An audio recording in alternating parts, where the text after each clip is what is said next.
নমস্কার বন্ধু, আমি বঙ্গীয় শিক্ষক ও শিক্ষাকর্মী সমিতির সাধারণ সম্পাদক স্বপন মণ্ডল বলছি।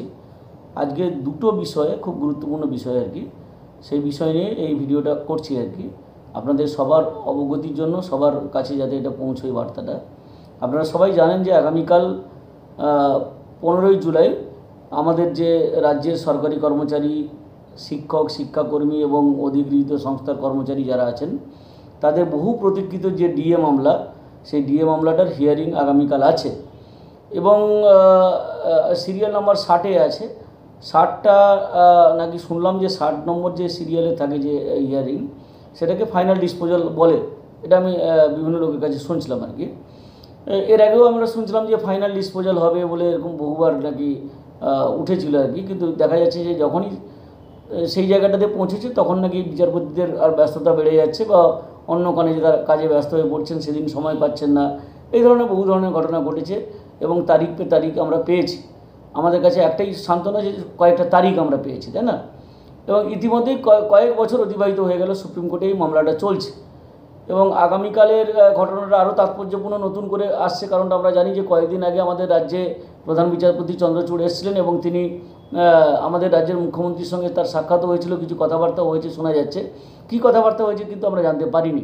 তো স্বাভাবিকভাবে যে এই আশঙ্কাটাও থাকতে পারে আমাদের মনে আর কি, আশঙ্কা তৈরি হয়েছে। কারণ এর আগে হাইকোর্টের যখন বিচার হচ্ছিল তখনও কিন্তু রাজ্যের মুখ্যমন্ত্রী একবার হাইকোর্টের বিচারপতির সঙ্গে গিয়ে সন্ধ্যেবেলা কথা বললেন, তারপরে দেখা গেল যে তারপরের দিন কোনো ফয়সালা হলো না।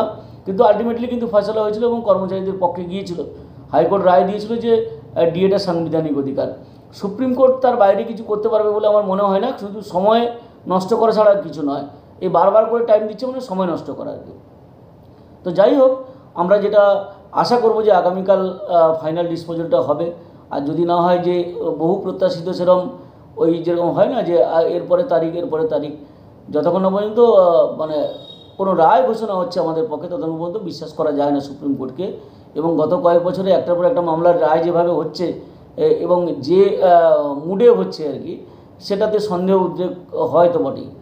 আর দ্বিতীয় কথা হচ্ছে যে আমরা জানি যে 16 তারিখ, ঠিক তার পরের দিন 2016 সালের SLSTর 26,000-এর একটা কেস আছে, যে মামলাটা উঠেছে চাকরি থাকবে কি থাকবে না। কলকাতা হাইকোর্ট সবারই চাকরি খারিজ করে দিয়েছিল, কিন্তু তারা সুপ্রিম কোর্ট স্টে দিয়েছে এবং এটা চন্দ্রচূড়ের বেঞ্চেই, প্রধান বিচারপতির বেঞ্চেই আছে। আপনারা সবাই জানি মহামান্য বিচারপতি, প্রধান বিচারপতি সুপ্রিম কোর্টের।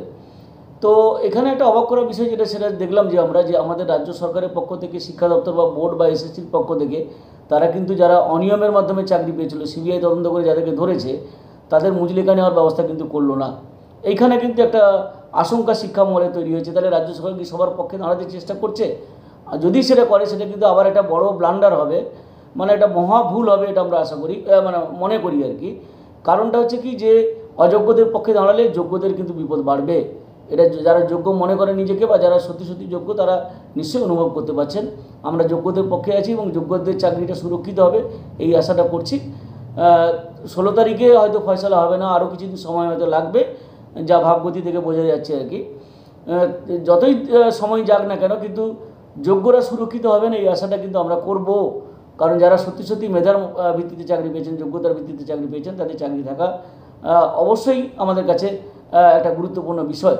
আর তা না হলে অযোগ্যরা যদি চাকরিতে থেকে যায়, সারা ভারতবর্ষে একটা দৃষ্টান্ত হয়ে যাবে এবং সারা ভারতবর্ষের অন্যান্য রাজ্য সরকারগুলো, তারা কিন্তু এই দৃষ্টান্তকে কাজে লাগিয়ে দুর্নীতি করবে, লাগাম ছাড়া দুর্নীতি করবে। এটা নিশ্চয়ই সুপ্রিম কোর্ট অ্যালাউ করবে না, আমরা এটা মনে করছি আর কি। আশা করি যোগ্যরা সুরক্ষিত হবেন। আগামী 16 তারিখের দিকে তাকিয়ে আছি। 16 তারিখে ফয়সালা না হলে আরও কিছুদিন সময় লাগবে হয়তো, কিন্তু আলটিমেটলি আপনাদের পক্ষে রায় যাবে বলে আমরা আশা করছি। সবাই সুস্থ থাকুন, ভালো থাকুন এবং সবার প্রতি আমাদের যে এই সান্ধ্যকালীন যে শুভেচ্ছা, সেটা যাতে পৌঁছে দেন আপনারা, সেই অনুরোধটা করব। এই ভিডিওটা বা এই ইউটিউব ভিডিওটা সবার কাছে পৌঁছে দিলে আমরা কৃতজ্ঞ থাকবো। আমার নাম স্বপন মণ্ডল, সাধারণ সম্পাদক, বঙ্গীয় শিক্ষক ও শিক্ষাকর্মী সমিতি।